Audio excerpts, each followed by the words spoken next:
Nah, hari ini kita akan membahas beberapa amal solih atau beberapa riyadhah, latihan yang bisa membuat hati kita semakin bening dan juga bisa membuat jiwa kita semakin lapang. Jadi memiliki hati yang bening, jiwa yang lapang adalah syarat kebahagiaan di dunia dan di akhirat.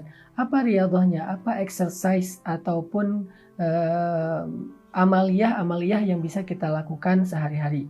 Yang pertama kata para ulama adalah belajar iman.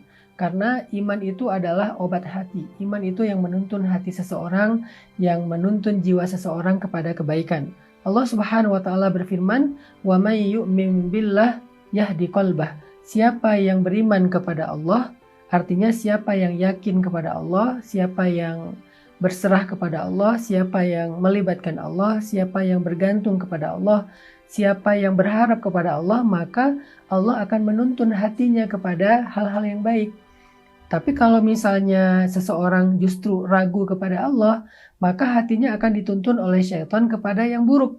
Syaitan akan menuntun dia kepada dosa, syaitan akan menuntun dia kepada putus asa, syaitan akan menuntun dia kepada maksiat, kepada hal-hal yang sia-sia dalam hidupnya. Kenapa? Karena dia melepaskan pegangannya dari Allah Subhanahu wa taala, yaitu pegangan iman. Sebaliknya ketika seseorang beriman kepada Allah dengan cara dia melibatkan Allah dalam urusan hidupnya, dengan bergantung kepada Allah, berserah kepada Allah, maka Allah akan menuntun hatinya ke arah yang baik dalam hidupnya.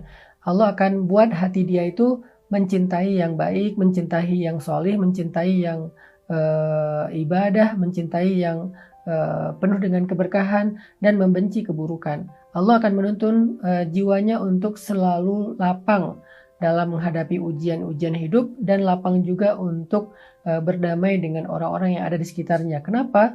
Karena hatinya dituntun oleh Allah Subhanahu wa taala. Jadi salah satu di antara exercise yang bisa kita kerjakan sehari-hari agar kita memiliki jiwa yang lapang dan hati yang bening adalah belajar iman.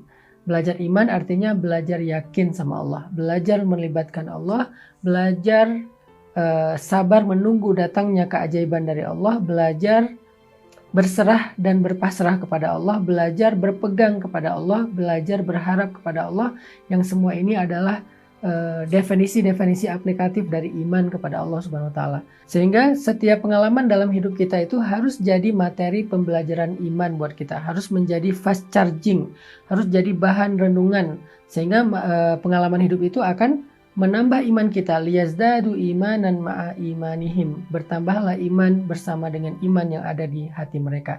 Itu adalah exercise pertama yang diajarkan ulama untuk memiliki jiwa yang lapang dan hati yang bening. Barakallahu fikum.